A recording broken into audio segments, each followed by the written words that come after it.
ঢাকার আইন শৃঙ্খলা অত্যন্ত অবনতি হয়েছে। ঈদের মার্কেটের লোকজন যেতে পারছে না, রাস্তায় ছিনতাই হচ্ছে, মহিলাদের বাজার করা অনিশ্চিত হয়ে গিয়েছেন। মহিলারা বাজারে গেলে অনিশ্চয়তার মধ্যে থাকেন, একটুখানি ডার্ক হলে চিন্তায় হয়, খুনজখম হচ্ছে। এই প্রসঙ্গে আমরা সরাসরি কথা বলছি তাহিয়া পাপড়ির সঙ্গে। তাহিয়া পাপড়ি এই রিপোর্টটা ফাইল করছেন ঢাকা থেকে। পাপড়ি, আসসালামু আলাইকুম, আছেন আপনি? ওয়ালাইকুম আসসালাম। জি জি, হ্যালো। হ্যাঁ, বাংলাদেশের আইন, হ্যাঁ ঢাকাতে বাংলাদেশের আইন শৃঙ্খলা পরিস্থিতি যেভাবে ভেঙে পড়েছে, সরকার জনগণের নিরাপত্তা দিতে ব্যর্থ হচ্ছে। আর এদিকে লাগাতার খুন গুম গণহত্যা লেগেই আছে। ঈদকে সামনে রেখে জনগণের ভোগান্তির শেষ নেই। ঢাকা শহরে বাংলাদেশের বিভিন্ন স্থানে চুরি, ডাকাতি, চাঁদাবাজি, ছিনতাই আরো অনেক বেড়ে গেছে। অ্যাপারেন্টলি মনে হচ্ছে যে রাষ্ট্র চরম ব্যর্থতার দিকে যাচ্ছে। আবার এদিকে জনগণের নিরাপত্তার জন্য মানুষকে সচেতন করার উদ্দেশ্যে স্বরাষ্ট্রমন্ত্রী সায়রা খাতুন বলেছেন ঈদের ছুটিতে বাসাবাড়িতে ও দোকানপাটে তালা লাগিয়ে যেতে। এদিকে মানবাধিকার কমিশন, হ্যাঁ, এখানে যেটা সমস্যা হয়েছে সেটা হলো কি, সরকার তো ব্যর্থ হচ্ছেই, কারণ সরকারের যে আইন শৃঙ্খলা নিরাপত্তা দেওয়ার দরকার এদের মধ্যে সেটা দিচ্ছে না। আর অর্থমন্ত্রী না স্বরাষ্ট্রমন্ত্রী সে খুব দায়িত্বহীন কথাবার্তা বলছে, এটা দুঃখজনক। আলটিমেটলি আমরাও মনে করি সরকার ব্যর্থতার দিকে যাচ্ছে। ব্যর্থতার দিকে নির্বাচন করবে, যদি ব্যর্থতার দিকে যায় তাহলে যেটা হবে সেটা অ্যানার্কি হতে পারে। অ্যানার্কি হলে তো খুব খারাপ অবস্থা হবে, বাংলাদেশের অবস্থা খুবই খারাপ হবে বলে আমি মনে করি। পরবর্তী নিউজ কি আছে আপনার? এদিকে জাতীয় মানবাধিকার কমিশনের চেয়ারম্যান অধ্যাপক ডক্টর মিজানুর রহমানকে একটি মোবাইল ফোন নাম্বারে হুমকি দেওয়া হচ্ছে। তো হুমকিদাতারা তাকে অশালীনভাবে SMS পাঠাচ্ছে। মানবাধিকার কমিশনের এক সংবাদ বিজ্ঞপ্তিতে জানানো হয় কয়েকদিন ধরে তাকে হত্যার জন্য হুমকি দেওয়া হয়। মানবাধিকার কমিশনের চেয়ারম্যান অধ্যাপক ডক্টর মিজানুর রহমানের যেখানে নিরাপত্তা নেই, সেখানে সাধারণ জনগণের কিভাবে নিরাপত্তা দেবে সরকার, এমনটাই সর্বসাধারণের চিন্তা আর কি, প্রশ্ন এমনটাই প্রশ্ন সর্বসাধারণের। কুদ্দুস খান, এটা তো আসলে ঘটনা হলো মিজানুর রহমানের চাকরি সত্যিকারই কষ্টকর হয়ে যাচ্ছে, কারণ মিজানুর রহমান মানবাধিকার কমিশনের জন্য চেষ্টা করছেন।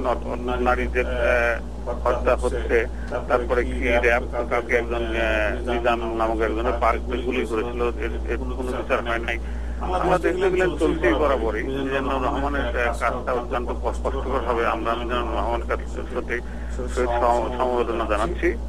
আমরা মনে করি যে সরকারের এই দিকে লক্ষ্য রাখা উচিত। সবকিছু দেখে মনে হচ্ছে সরকার ব্যর্থতার দিকে যাচ্ছে। কাজেই সরকারের উচিত, হাসিনা সরকার নির্বাচিত সরকার অনেক ভোট পেয়ে আপনি ক্ষমতা এসেছেন, আমরা অনুরোধ করবো আপনি নির্বাচনের পূর্বে আইন শৃঙ্খলা যতটা সম্ভব নিয়ন্ত্রণে আনার চেষ্টা করেন, তা নাহলে কিন্তু দেশের অবস্থা খুব ভালো মনে হচ্ছে না। আর আপনার অবস্থা কতটা ভালো হবে সেটা আমরা নিশ্চিত না। তারপরে কি আছে আপনি? হ্যাঁ, আপনারা শুনেছেন, জানেন যে ইলিয়াস আলীর গুম হয়ে যাওয়া, তারপর সাংবাদিক দম্পতি সাগর রুনির হত্যা, মানে এই সমস্ত এর এখনো সঠিক তদন্ত হয়নি। আবার এদিকে ছিনতাই, চাঁদাবাজি, ব্যবসায়ীদের কাছ থেকে অতিরিক্ত মুক্তিপণ আদায়ে বেপরোয়া হয়ে উঠেছে সন্ত্রাসীরা। বর্তমান বাংলাদেশে পুলিশরাও ব্যর্থ হয়ে উঠেছে বড় ধরনের চাঁদাবাজি। আমি তো পুলিশের জবে ছিলাম, পুলিশটা সবসময় ব্যর্থ, পুলিশটা খারাপ। যেটা হয়েছে চাঁদাবাজির মধ্যে সন্ত্রাসীদের সাথে পুলিশরাও শেয়ার করছেন বলে আপনার মনে হয়? আমার মনে হয় যে চাঁদাবাজি এবং সন্ত্রাসীর মধ্যে পুলিশের একটা নিশ্চয়ই হাত আছে, তারা একটা বাঘ বটরা করে থাকেন, তা না হলে জিনিসটা তারা কন্ট্রোল করতে পারছেন না কেন? এটা দুঃখজনক, লজ্জাস্কর বটে। কাজে এখানে আবারও আমরা বলবো, প্রধানমন্ত্রী, নির্বাচিত প্রধানমন্ত্রী শেখ হাসিনা, আপনি দয়া করে পুলিশের বিষয়টা একটু হাতে নিন। আমার যত মনে হয় শুধুমাত্র অস্থায়ী প্রকৃতির সরকার সময়ই বোধহয় পুলিশকে একটু নিয়ন্ত্রণ করতে পেরেছিল। আমরা দেখেছি ইতিপূর্বে খালেদা সরকারের আমলেও পুলিশের খুব একটা ভালো কার্যকরিতা আমরা লক্ষ্য করি নাই। এখনো সে একই দিকে যাচ্ছে। এই চলতে থাকলে তো দেশের লোকের ভবিষ্যৎ খুব ভালো মনে হচ্ছে না। পরবর্তী কি আছে আপনার? না, এখানে আরো অনেক কথা আছে, যেটা পুলিশদের চাঁদাবাজি, থানায় একটা এজাহার দিতে গেলেও সেই এজাহার দেওয়ার জন্য জনগণকে টাকা দিতে হয়। তাহলে জনগণের কোথায় গিয়ে আশ্রয় নিবে, মানে কোথায় গিয়ে সে আইনি আশ্রয় নিবে, কোথায় গিয়ে দাঁড়াবে? আমরা তো সাংবাদিক হিসেবে এই কথা বলতে পারি যে জনগণ কষ্টে আছে, তাদের বিরুদ্ধে অপরাধ হচ্ছে, গুলি করা হচ্ছে, সেই তার জন্য আইনের কাছে গেলেও পুলিশ যদি ঘুষ নেয় বা টাকা চায় তাহলে দুঃখজনক। এখন এগুলো মনে হচ্ছে বাংলাদেশ রাষ্ট্রের অবস্থা ভালো না, ব্যর্থ রাষ্ট্রের দিকে যাচ্ছে। আবারও প্রধানমন্ত্রীকে বলবো, আপনি নির্বাচিত প্রধানমন্ত্রী, যতটা পারেন আপনি যতটা সম্ভব আইন শৃঙ্খলার দিকে একটু দৃষ্টি দিন। এইভাবে চলতে থাকলে বাংলাদেশ ব্যর্থতার দিকে যাবে। সেই দায়ভার কিন্তু আপনাকে নিতে হবে। আপনি বঙ্গবন্ধু অন্যায় হন আর যেই হন, আপনাকে দায়ভার অবশ্যই নিতে হবে। আর কি আসতে আপনি আর এই অবস্থায় দলীয় সরকারের অধীনে বাংলাদেশে যে অবাধ সুষ্ঠু নির্বাচন কতটা সম্ভব তা সন্দেহজনক, মানে এমন মন্তব্য করেছেন দেশের বিশিষ্ট বুদ্ধিজীবী ও রাজনীতিবিদ। এদিকে আওয়ামী লীগের একরোখা মনোভাব একটা চূড়ান্ত সংঘর্ষের দিকে নিয়ে যাচ্ছে বাংলাদেশকে। এদিকে সব রাজনৈতিক দলগুলোকে নিয়ে অন্তর্বর্তীকালীন মন্ত্রিসভা গঠনে প্রস্তাব দিয়েছিলেন যে প্রধানমন্ত্রী শেখ হাসিনা। সেই প্রস্তাব বিরোধী দল বিএনপি এই প্রস্তাবে ঐকমত্য পোষণ করেননি। তো এই ক্ষেত্রে তারা এখানে সমস্যা হলো কি, প্রধানমন্ত্রী প্রস্তাব দিয়েছিলেন, এটা খুবই সুন্দর প্রস্তাব, কিন্তু বিশ্বাসযোগ্যতার একটা ব্যাপার আছে। সবসময় বিরোধী দলকে যদি সাপোর্ট করেন, তার বিরোধী দল যদি বিশ্বাস না করে যে প্রধানমন্ত্রী সরকারি দল ঠিক তাদের স্বার্থ রক্ষা করে, বিরোধী দলের স্বার্থ বলছি, নির্বাচনে তাদের স্বার্থ রক্ষা করবেন না, তা নাইলে অবিশ্বাস হলে তো তারা এটা গ্রহণ করবেন না। বিশ্বাস সম্পূর্ণ নির্ভর করে বিশ্বাসযোগ্যতা। আমার মনে হয় প্রধানমন্ত্রীকে আরেকটু এগিয়ে এসে বিরোধী দলের সাথে কথাবার্তা বলে একটা বিশ্বাসযোগ্যতা বা একটা কম্প্রোমাইজ ফর্মুলা দান না করিয়ে শুধু আহ্বান করলে, তাও আবার উনি আহ্বান করেছেন লন্ডনে, যে ঢাকায় আহ্বান করেন নাই। আমার মনে হয় একটা ডায়লগের দরকার প্রধানমন্ত্রী বিরোধী দল। ডায়লগ না করলে যেটা হবে, প্রধানমন্ত্রী যদি এককভাবে নির্বাচন করেন, সেই নির্বাচন অর্থবহ হবে না, এবং আবার বিরোধী দল যদি আন্দোলনের ডাক দেয়, সে আন্দোলনের লোক সাড়া দিবে, দেশ আবার ব্যর্থতার দিকে যাবে বলেই বুদ্ধিমান হচ্ছে। আর কি আছে আপনার? কিন্তু বাংলাদেশের প্রতিটি পার্টি তাদের পার্টি নেতার স্বার্থ বড় করে দেখে। এই জন্য বাংলাদেশে আসলে নির্দলীয় সরকারের অধীনে নির্বাচন দরকার। সেটা একটা ভালো পয়েন্ট আপনি তুলেছেন পাপড়ি। যেহেতু পার্টিগুলো তাদের নিজের স্বার্থ, বাংলাদেশে খানিকটা ট্রাইবাল বলি আমরা। ট্রাইবাল মানে কি, যে আওয়ামী লীগ করে সে সবসময় আওয়ামী লীগকে ভোট দেবে, যে বিএনপি করে বিএনপি ভোট দেবে, বিএনপি সমর্থন করবে, আর বিএনপি যতই খারাপ করুক বা ভালো করুক এটা নিয়ে তাদের অতীত নেই। কাজে সেই ক্ষেত্রে কিছুটা ভালো হইতে পারতো। আসলে গণতন্ত্র এইভাবে কাজ করে না। গণতন্ত্র যারা ভোট দেন তারা নিরপেক্ষভাবে চিন্তা করে, নিজের স্বার্থ চিন্তা করে ভোট দেওয়া উচিত। এটাই ওয়েস্টার্ন ডেমোক্রেসিতে আমরা দেখি। তথাপিও যদি নিরপেক্ষ সরকার হতে পারতো, যারা কোন দলের পক্ষে না, তাহলে তো কিছুটা ভালো হইতেই পারতো। তাছাড়া নির্বাচন দিলে বিরোধী দল অংশগ্রহণ না করলে তাদের জড়িত দেওয়ার কোন কারণ, সঙ্গত কারণ আমি দেখি না। আর কিছু আছে আপনার? কিন্তু আমাদের দেশে যে গণতন্ত্র, সেই গণতন্ত্রটা আসলে জনগণের জন্য সহায়ক গণতন্ত্র না। শুধু আওয়ামী লীগ বা বিএনপি বা যে কোনো দল, তাদের শুধু দলের স্বার্থ উদ্ধারের গণতন্ত্র। ভালো মন্তব্য হয়েছে, কিন্তু গণতন্ত্র তো কোনো সিস্টেম হয় না। গণতন্ত্র মানেই গণতন্ত্র। এখন আমাদের দেশে যদি আওয়ামী লীগের স্বার্থে গণতন্ত্র ইউজ করে বা বিএনপির স্বার্থে ইউজ করে, তাহলে যেটা হবে গণতন্ত্রটাই ফেল করবে। গণতন্ত্র ফেল করলে তো অন্য কোনো ভালো ব্যবস্থা আছে বলে জানা নাই। গণতন্ত্রকে তার নিজস্ব গতিতে এগিয়ে যেতে দিতে হয়। গণতন্ত্রকে কন্ট্রোল করলে, নিজের স্বার্থ ইউজ করলে গণতন্ত্র থাকে না। আর কিছু আছে আপনার? হ্যাঁ, কিন্তু এটা তো মানে এরকম হয়ে যাচ্ছে যে তারা তাদের স্বার্থের জন্য গণতন্ত্রটাকে ব্যবহার করছে। আমাদের দেশে মানে আমরা এখানে কি করতে পারি? আমরা মিডিয়াতে, আমরা টেলিভিশন প্রচারে, সেটা হলে সবার উপরে মানুষ সত্য, তাহার উপরে নাই। একটা কথা আছে, জনগণের জন্য জনগণই গণতন্ত্রকে রক্ষা করে। যদি বাংলাদেশের জনগণ ঠিক মতো ভোট না দিতে পারে বা ঠিক মতো নেতা নির্বাচন না করতে পারে, তাহলে গণতন্ত্র ব্যর্থ হবে। গণতন্ত্র ব্যর্থ হলে দেশে অ্যানার্কি হবে, দেশটা হয়তো থাকবে না। দেশটা থাকবে না এই কারণে বলছি, মাটি তো উড়ে যাবে না। যেটা হতে পারে সেটা হলে যদি বিশৃঙ্খলা হয়, রাস্তায় যুদ্ধ হয় বা সন্ত্রাসীরা একটা এলাকা দখল করে থাকে, তাহলে যেটা হবে, দেশটা সেন্ট্রাল গভর্নমেন্ট থাকলো না, দেশটা মোটামুটি ব্যর্থ হলো। সেটা হতে পারে। এটি গণতন্ত্রের জন্য যে শুধুমাত্র বিএনপি আওয়ামী লীগ দায়ী তা না, আমাদের দেশের জনগণ অনেকটা দায়ী। কারণ জনগণকে ঠিক মতো নেতা চুজ করতে হবে, ভোট দিতে হবে। অন্যের কথায়, ভাইয়ের কথায়, দাদার কথায় বা বাপের কথায় বা স্বামীর কথায় ভোট দিলে সেখানে গণতন্ত্র কার্যকরী হয় না। আর কিছু আছে আপনার? হ্যাঁ, বাংলাদেশের দুটি প্রধান দল, শক্তিশালী দল, একটা হচ্ছে আওয়ামী লীগ এবং অন্যটা হচ্ছে বিএনপি। তো এই দুটি দল যদি নির্বাচনে না যায়, দেখা যাচ্ছে যে আওয়ামী লীগের অধীনে নির্বাচনে গেল না বিএনপি, আবার বিএনপির ইয়েটা মেনে নিল না যে সে দলীয় সরকারের অধীনে নির্বাচন করবে এবং এখন সর্বদলীয় সরকারের কথাই বলছে। তো এই ক্ষেত্রে তো নির্বাচনের কোনো সম্ভাবনা এখনো ওইভাবে দেখা দিচ্ছে না। আমার যেটা মনে হয় আলটিমেটলি সম্পূর্ণটাই বিশ্বাসযোগ্যতার উপর নির্ভর করে। বিএনপির দায়িত্ব আছে, মানে বিরোধী দলের দায়িত্ব থাকে গণতন্ত্র কার্যকরী করার জন্য। সেখানে সরকার পক্ষের দায়িত্বটা বেশি থাকে। সর্বপক্ষ যেহেতু তারা ক্ষমতায় আছে, তাদের উচিত হবে, শেখ হাসিনার উচিত হবে এক পা বেশি এগিয়ে যেতে, নিজের এগো ছেড়ে, নিজের দলের স্বার্থ ছেড়ে বিএনপির সাথে কথাবার্তা বলে কোনটা সেটেল করা যায় কিনা। শুধু বিএনপি না, যে কোনো দলের সাথে কথাবার্তা বলতে হবে। বিএনপির কথা বলছে এই কারণে, কারণ বিএনপি দলটা বড়, সে যদি নির্বাচনে কোনো কারণ না যায়, নির্বাচনটা অর্থবহ হবে না। কারণ বিএনপির ব্যাপক সংখ্যক কর্মীও সমর্থক রয়ে গেছে, একই রকম আওয়ামী লীগের ব্যাপক সংখ্যক কর্মীও সমর্থন রয়েছে। এই দুটা পার্টি যে কোনো একটা পার্টি নির্বাচন না গেলে নির্বাচনটা আসলে অর্থবহ হবে না। এটা শেখ হাসিনা বা আওয়ামী লীগকে বুঝতে হবে। আর কিছু আছে আপনার? হ্যাঁ, তারপরে এদেশে জনগণের খুবই বলা যায় যে খুব নিম্নমানের জীবনযাপন করে। এদেশের খাবারে সবসময় ভেজাল, বিষ এগুলো আছেই। ভেজাল। আমি একটা গল্প শুনেছিলাম যে নাটক দেখেছিলাম আর কি। নাটকে বলা হয়েছে যে একজনের ভালো খাবার আনতে হলে তার পেটের অসুখ হয়েছে। মানে বাংলাদেশের মানুষ খারাপ খাইতে গেলে এমনই অবস্থা, ভালো খেতেও পারে না। যাই হোক, ঘটনা হলো এটার জন্য সব সরকারের দায়ী করা চলবে না। সরকারের কিছু দায়িত্ব তো আছে, সরকারের এটা কন্ট্রোল করতে হয়, ফুড কন্ট্রোল করতে হয় স্ট্রিক্টলি, যেটা সমস্ত মডার্ন বিশ্বে আছে। একই রকম ভাবে যারা ব্যবসায়ী, তাদের কিছু দায়িত্ব নিতে হবে। তারা যদি কম লাভ করে অনেস্টি বজায় না রাখে, তাহলে দেশের স্বার্থ রক্ষা হবে না, জনগণের স্বার্থ রক্ষা হবে না।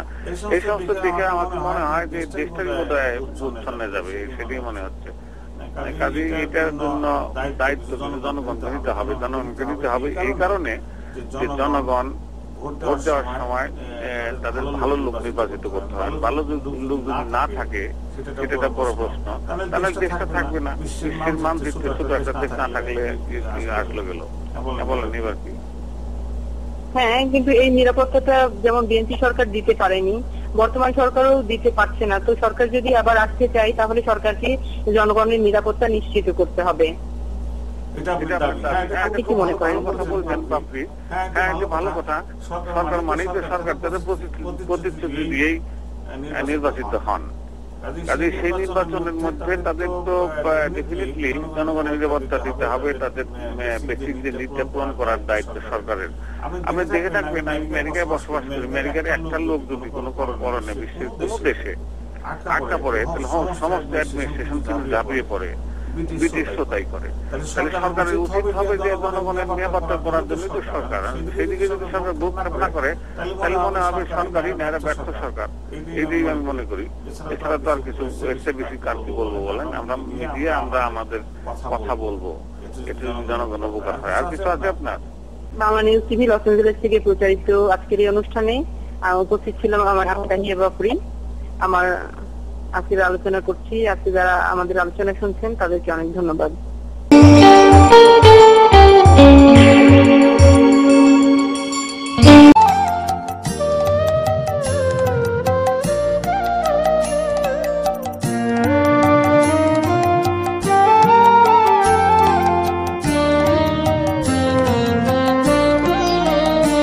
আমার হাতে কালি, মুখে কালি, মা হাতে কালি, মুখে কালি, আমার কালি মাথা মুখ দেখে মা পাড়ার লোকে হাসে খালি, কালি মাথা মুখ দেখে মা পাড়ার লোকে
জোনাকির পাড়াতে ততক্ষণ চাঁদ নাকি থাকবে আমার দু চোখে যতক্ষণ তুমি চোখ রাখবে ও জোনাকির পাড়াতে ততক্ষণ চাঁদ নাকি থাকবে আমার দু চোখে যতক্ষণ তুমি চোখ রাখবে হয় সে বনে যায় রাত বুঝি চলে যায় চুপচাপ কেন দুজন তারায় তারায় সেজেছে নীলিমা কথায় সেজেছে আজ মন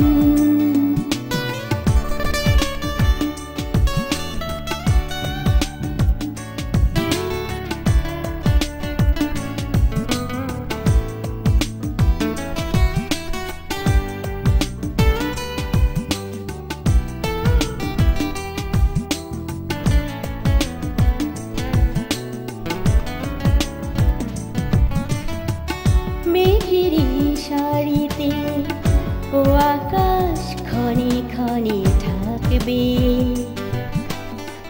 সুখেরি আবিরে হৃদয়ে কখন ছবি আঁকবে ও মেঘেরি শাড়িতে ও আকাশ ক্ষণে ক্ষণে ঢাকবে সুখেরি আবিরে হৃদয়ে কখন ছবি আঁকবে চাওয়া পাওয়া বেড়ে যায় মন তবু নিরুপায় নিঃশ্বাস থেমেছে কখন তারায় তারায় সেজেছে নীলিমা। দর্শক, আমাদের আজকের অনুষ্ঠান এখানেই শেষ হতে যাচ্ছে।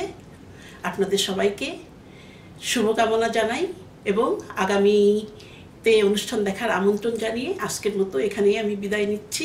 আমি Maya Alam, Bangla news TV, Los Angeles. Quddus Khan, Bangla news টিভির থেকে বলছি। আমরা আমেরিকান রাজনীতি ও অর্থনীতি নিয়ে কিছু কথাবার্তা বলবো। আমাদের সাথে আছে ডক্টর বিপ্লব পাল, উনি ওনার পরিচয় দিবেন। আমি কুদ্দুস খান, বাংলা নিউজ টিভির ম্যানেজিং ডাইরেক্টর।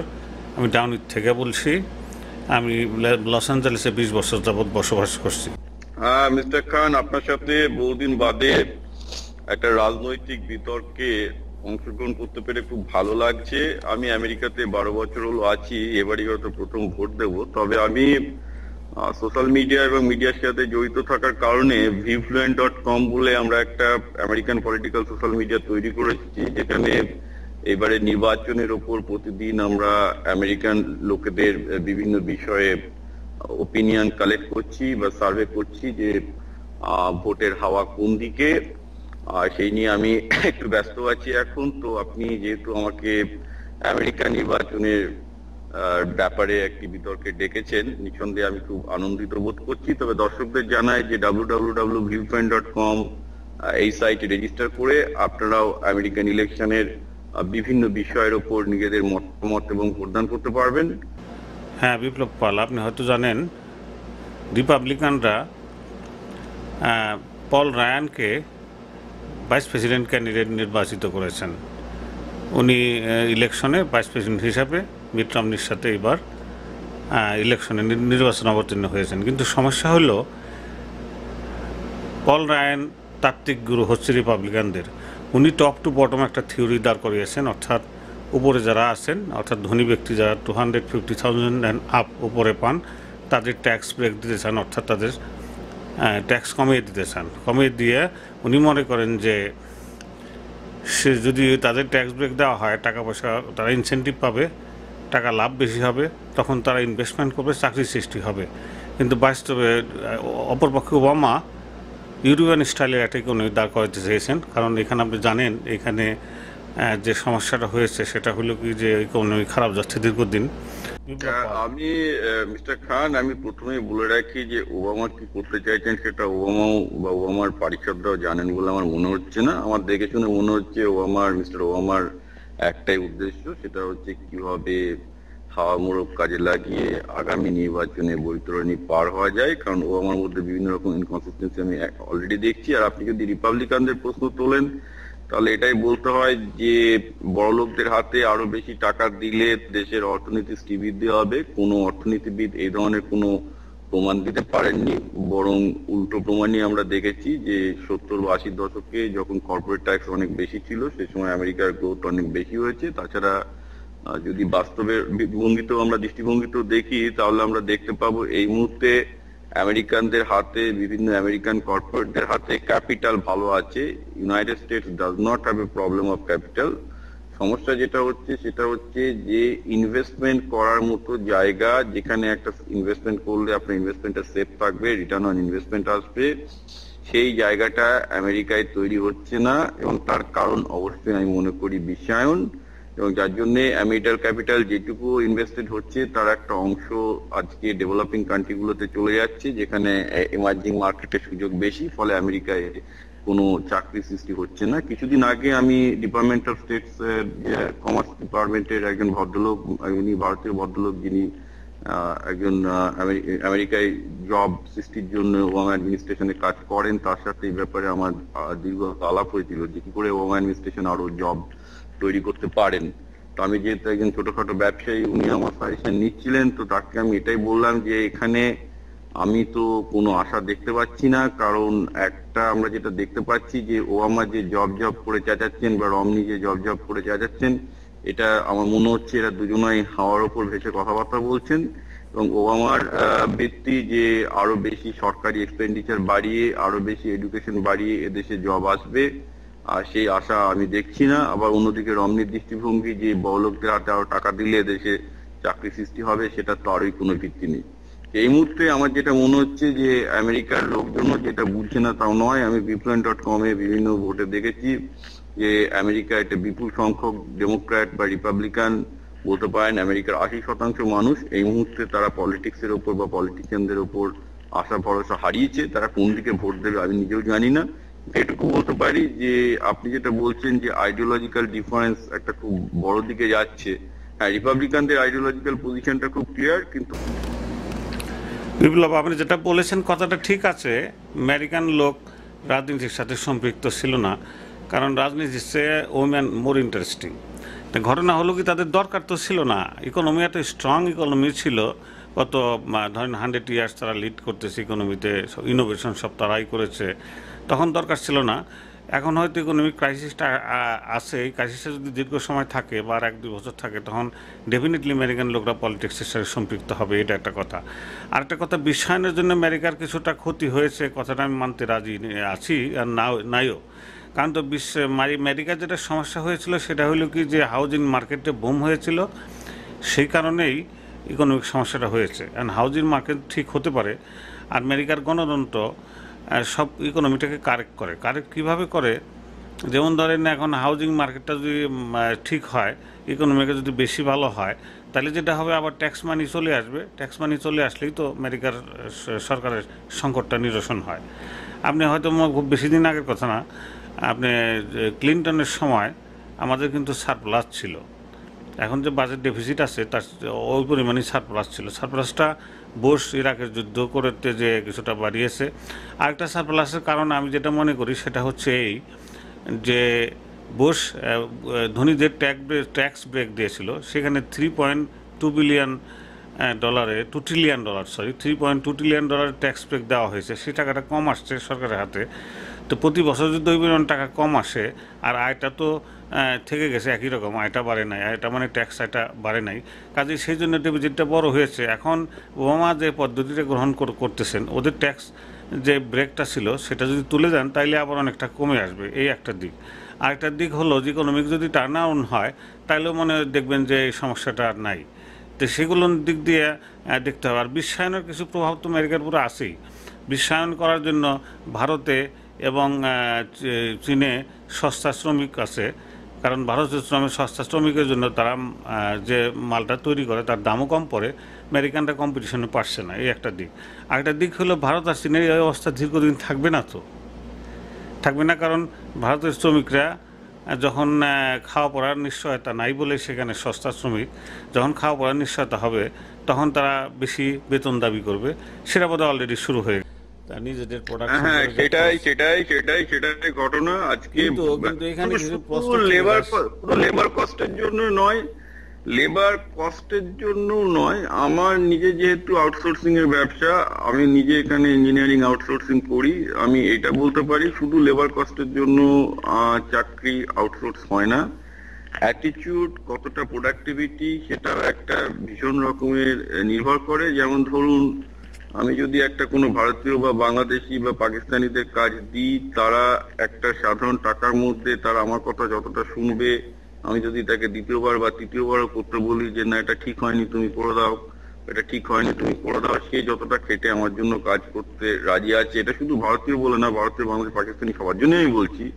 একজন আমেরিকানদের অ্যাটিটিউড কিন্তু সেরকম নয়, তারা কাঠখড় বিজনেস করতে যায় নিজেদের কম্পিটিটিভনেসটার অবস্থা না ভেবেই, এবং যার জন্য আমেরিকানদের হয়তো কোয়ালিটি ভালো কাজের, কিন্তু at the end of the day কাজের তাদের অ্যাটিটিউড এবং কিছুটা আনসার্টেনিটির জন্য আমি বলবো যে তাদের এই বিশ্ববাজারে তাদের কম্পিটিটিভনেস বা তাদের কম্পিটিটিভ ইন্ডেক্স বা তাদের প্রতিযোগিতা করার ক্ষমতা ভীষণভাবে হাত পেয়েছে। না, লেবার কস্ট অলরেডি বিভিন্ন ফিল্ডে, যেগুলো হাই স্কিল মার্কেটে ভারতের লেবার কস্ট আর আমেরিকান লেবার কস্ট, বিশেষ করে ব্যাঙ্গালোরের লেবার কস্ট, দিল্লির লেবার কস্ট প্রায় এখন আমেরিকার সমানই। ইনডিড ভারতে আউটসোর্স করে এখন যে খুব একটা বেশি লাভ করা সম্ভব তা নয়, কিন্তু যেটা ওই জন্যই আমি প্রশ্নটা তুলেছিলাম যে হ্যাঁ, লেবার কস্টে ভারত আর আমেরিকা এখন প্রায় তুল্যমূল্যর কাছাকাছি চলে আসছে, কিন্তু অ্যাটিটিউড, কাজ করার অ্যাটিটিউডটা ভীষণ রকমের ডিফারেন্ট। একজন ভারতীয় দিনে 18 ঘন্টা 16 ঘন্টা খাটতে রাজি আছে কাজের। হ্যাঁ বিপ্লব, সেটা ঠিক আছে, কিন্তু একটা কথা, সেটা হলো কি, যখন পেটে ক্ষুধা থাকে তখন সব কিছুই সম্ভব। ভারতের 1/3 শ্রমিক, তারা $1 দিনে রোজগার করে, তারা যা কিছু পায় সেটাই তাদের কাছে বড়। কাজেই সেই দিকটা বিচার করলে ভারতীয় শ্রমিকদের কম বেতনে বেশি সময় খাটানো যাবে, কারণ খাওয়া পড়া, বেঁচে থাকাই তাদের সমস্যা। সেটা বাংলাদেশের ক্ষেত্রে, পাকিস্তানের ক্ষেত্রেও সত্য। তাহলে যদি অবস্থা এই হয় যে বেঁচে থাকাই তাদের সমস্যা, তাদের প্রতিদিনে রোজগার করে খেতে হবে, তাহলে সেইখানে তারা বেশি আবার কাজ তো করতেই চাইবে, কিন্তু সেই অবস্থা দীর্ঘদিন থাকবে না। এই কারণে একদিন না একদিন তারা যখন দেখবে যে তাদের পেটের ক্ষুধাটা কমে গেছে, অর্থাৎ যথেষ্ট পয়সা তারা রোজগার করছে জীবন ধারণের জন্য, তখনও বেটার লাইফের জন্য তারা চাইবেই। সেইটাই জীবনের নিয়ম, সেইটাই হয়ে থাকে। আজ আমেরিকার ঘটনা যদি কম্পেয়ার করেন, আমেরিকার দীর্ঘদিন যাবৎ, প্রায় 100 বছর যাবৎ আমেরিকা একটা উন্নত দেশ ছিল, তাদের ইকোনমি অত্যন্ত ভালো ছিল। সেখানে 100 বছর পরে সেটা তো হবেই, মানুষের রিল্যাক্স করতে চাইবে, একটু গার্লফ্রেন্ড নিয়ে ঘুরতে চাইবে, সেটাই তো স্বাভাবিক, সেটাই জীবনের নিয়ম। ভারতে সেটাই হবে আলটিমেটলি, যদি বেড়ে যায়, দীর্ঘ সময় যাবৎ শ্রমিকরা কাজ করে এবং তাদের বেতন বাড়ে বা জীবনের স্ট্যান্ডার্ড বেড়ে যায়, সেটাই কথা। সেদিকটা ভেবে দেখছেন কি? না, এইটা আপনার সাথে আমি খুব একটা একমত নই। আমি নিজে জাপানিজ কোম্পানি আমার ক্লায়েন্ট, আমার সবচেয়ে বড় ক্লায়েন্ট জাপানিজ কোম্পানি। আমাকে ভালোই কাজ করতে হয় জাপানিজ কোম্পানিদের সাথে, তাদের ইঞ্জিনিয়ারদের সাথে।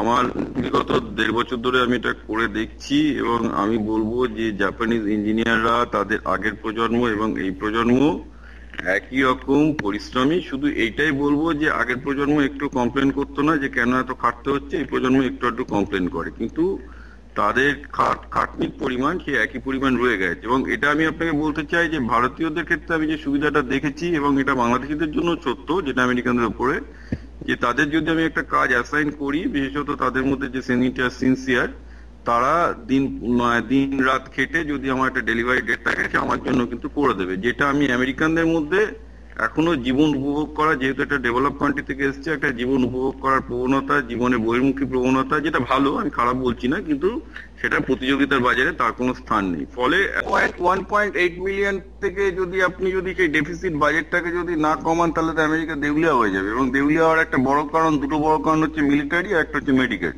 আর মেডিকেডে যদি 20% কমিয়েছে, এখন প্রশ্ন হচ্ছে যে 20% কমানোতে একটা বিরাট অংশের ব্যবসার প্রচুর ক্ষতি হয়েছে। সিএনএন এ একটা আর্টিকেল বেরিয়েছিল যে এই 20% মেডিকেড কাটের ফলে আমেরিকায় যারা মেডিকেল ব্যবসার সাথে জড়িত তারা কি পরিমাণ ক্ষতিগ্রস্ত হয়েছে, ডাক্তাররা কি পরিমাণ ক্ষতিগ্রস্ত হচ্ছে, অনেক ডাক্তার দেউলিয়া হয়ে যাচ্ছে।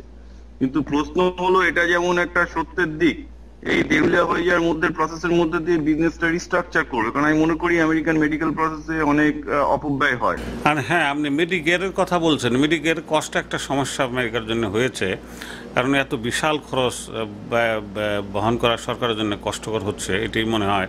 কিন্তু মেডিকেয়ারকে যদি বাদ দেন, তা নাইলে এই যে সিনিয়র সিটিজেন যারা আছে, যারা সমস্ত জীবন করে ধরে কষ্ট করে অর্জন করেছেন, ভরসা করে আছে মেডিকেয়ার, বৃদ্ধ হলে তাদের টেক কেয়ার করবে, এদের ভোটটা তো আর রিপাবলিকানরা পাচ্ছে না। শেষমেশ দেখা যাবে যে মেডিকেয়ারকে বাদ দেওয়া খুবই কষ্টকর হবে এবং এই কারণেই রিপাবলিকানদের ভরাডুবি হবে, ইলেকশনে তারা নিশ্চিত পরাজিত হবে। তবে হ্যাঁ, আরেকটা প্রশ্ন আপনি নিয়ে এসেছেন বিপ্লব পাল, সেটা হলো এই যে আপনি বলেছেন যে ভারত বৃদ্ধদের ট্রিটমেন্ট না করে বাচ্চাদের মানে স্কুলের এবং রিসার্চের উপরে বেশি ব্যয় করছে বলে তাদের উন্নতি হচ্ছে। এটাও যেমন ঠিক, তদ্রূপ ভারতের উন্নতিটা কতটা হয়েছে সেটাও তো বলা মুশকিল। খুব বেশি উন্নত এগোচ্ছে কিনা সেটা আপনি বলছেন 15টা টেকনিক্যাল ইনস্টিটিউট ইউনিভার্সিটি হয়েছে। 1 বিলিয়ন লোকের দেশে 15টা টেকনিক্যাল ইউনিভার্সিটি কিন্তু যথেষ্ট নয়।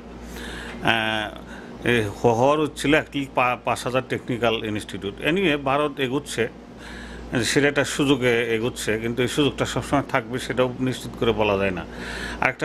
আরেকটা কথা আপনি বলেছেন যে কথাটা যে ভারত সাধারণ মানুষের চিকিৎসার দায়িত্বটা নেয় না বটে, কিন্তু শত শত লোক তো ভারতের রাস্তায় পরে মরে আছে। তো আমেরিকা তো সেটা নাই, আমেরিকা তো তাদের সেই দায়িত্বটা নিয়েছে বলে তাদের সমস্যা হয়েছে। আমি মনে করি একটা সমস্যার সমাধানও তারা বের করবে, এটি আমার ধারণা। না না, আমি আপনাকে বলি যে ক্ষতিটা কোথায় হচ্ছে। আপনি বললেন তো যে ভারতে যে রাস্তায় লোক পড়ে থাকে, কিন্তু এটা অ্যাডভান্টেজ কি করে দিচ্ছে সেটাও তো আমাদের জানতে হবে। আর সেইখানে ভারতে প্রতি 3 থেকে 4 বছরে উচ্চশিক্ষার উপর তাদের ব্যয় দ্বিগুণ করেছে। আজকে ভারতে আমরা যখন পড়াশোনা করেছি মাত্র 5খানা আইআইটি ছিল, আজকে ভারতে 16খানা আইআইটি তৈরি হয়েছে। না, আমি যেটা বলছি সেটা শুনুন। সেটা হচ্ছে এই যে ভারত সরকার যে পরিমাণ খরচ করছে তার দেশের লোককে আরো শিক্ষিত করার জন্য, গবেষকদের মাইনা বাড়িয়ে, আমরা যে সময় গবেষক ছিলাম ভারতে তখন আমাদের যা মাইনা ছিল এখন তার মধ্যে 4 গুণ মাইনা দেয়। যে তার সংখ্যা বেড়ে গেছে, ইনস্টিটিউটের সংখ্যা বেড়েছে, ফেলোশিপের সংখ্যা বেড়েছে। তার আজকে রেজাল্ট আপনি কি পাচ্ছেন? রেজাল্ট হচ্ছে এই যে যত আমেরিকান ফার্মাসিউটিক্যাল কোম্পানি আছে তাদের সমস্ত চাকরি, তাদের সমস্ত জব ভারতে চলে গেছে। R&D আউটসোর্সিং আগে ভাবা যেত না, কিন্তু আজকে আমেরিকার যেটা বুমিং জব সেক্টর ছিল বায়োটেকনোলজি এবং মেডিকেলে, তার সব চাকরি আমেরিকা থেকে ইন্ডিয়ায় চলে গেল। কেন? কারণ সরকার যেহেতু উচ্চশিক্ষা এবং গবেষণাতে ওখানে ফান্ডিং করেছে, অনেক বেশি স্কিল ম্যান পাওয়ার তৈরি হয়েছে এবং কস্ট ডিফারেন্স অফকোর্স আছে যে 1/3 বা হাফ কস্টে তারা পেয়ে যাচ্ছে।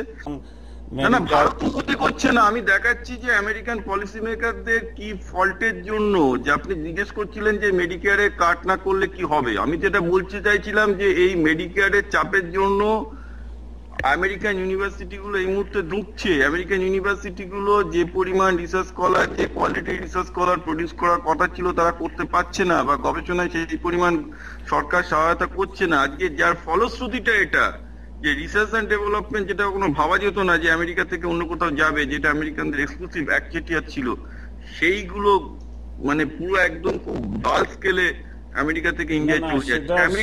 হ্যাঁ বিপ্লব, আমি এবার পুরোনো কথা ফিরে যাচ্ছি। আমেরিকা রিসার্চ অ্যান্ড ডেভেলপমেন্টে 100 বছর যাবৎ নেতৃত্ব দিয়েছে। বিশ্বের যত ইনোভেশন আছে, যত সায়েন্টিফিক ইনোভেশন, নাসা সহ সবই আমেরিকা করেছে। কিন্তু বুশ আমলে 2 রিপাবলিকান, বুশ ফাদার এবং ছেলে, যুদ্ধে অতিরিক্ত টাকা খরচ করেছে, ইরাক যুদ্ধে এবং বিভিন্ন যুদ্ধে। সেই কারণে আর মেডিকেয়ারও খরচটা খুব বেড়ে গেছে, সেই কারণে আমেরিকা একটু দুর্গতি হয়েছে। অচিরেই এটা ফিক্স করা যাবে, কারণ যেহেতু আমেরিকা গণতান্ত্রিক দেশ, কংগ্রেসম্যানরা এটা ফিক্স করবে। ফিক্সটা কী করে করবে? ট্যাক্স ব্রেক দিয়েছিল ধনীদের 3.5 ট্রিলিয়ন বোধ হয়, সেই ট্যাক্সটা যদি ওবামা সরকার তুলে দিচ্ছে, ধনীদের ট্যাক্স ব্রেকটা দেবে না, তাহলে ঘটনা হবে $3.5 ট্রিলিয়ন আমাদের সেভ হলো।